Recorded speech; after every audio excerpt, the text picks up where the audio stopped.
Have you ever had that gut feeling, that sinking sensation in your stomach that tells you something is terribly wrong, but you just can't put your finger on it? That was my life for the past 6 months. My wife Sarah and I had been married for 5 years. The first few years were like a fairy tale. We were inseparable, the kind of couple our friends would call goals.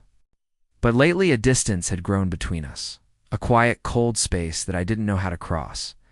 She was always on her phone, smiling at the screen in a way she hadn't smiled at me in a long time. When I'd ask who she was texting, she'd just wave it off, saying it was a group chat with her work friends or her sister. I wanted to believe her, I really did. But the excuses became more frequent, the late nights at the office more common, and the intimacy we once shared faded into a memory. I tried talking to her, asking if everything was okay, if she was happy.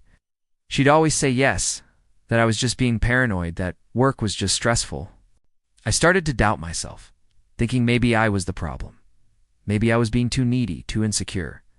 One evening she came home later than usual, smelling faintly of a cologne that wasn't mine. She said she'd had a long day and went straight to the shower. Her phone lay on the nightstand, buzzing incessantly. That gut feeling came back, stronger than ever. My heart pounded in my chest, a voice in my head screaming not to do it, to just trust her.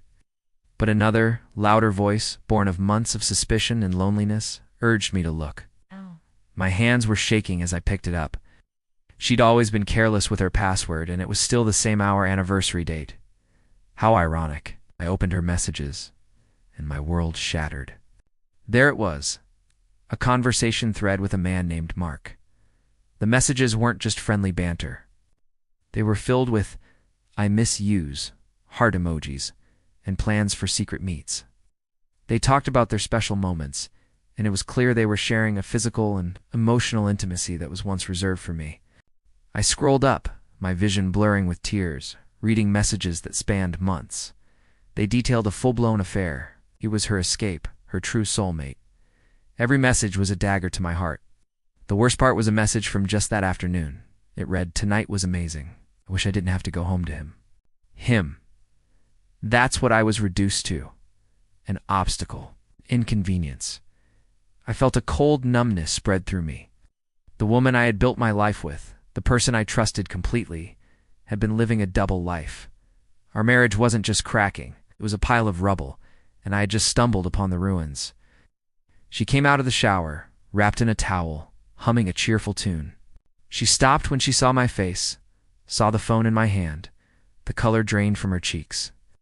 There was no need for questions, no room for more lies. The truth was right there, glowing on the screen between us.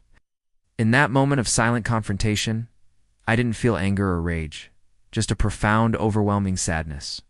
The fairy tale was over. This was the start of a long, painful journey, but it was also the moment I started to reclaim my truth. It's a hard lesson, but sometimes the most painful discoveries are the ones that finally set you free. Thank you for listening.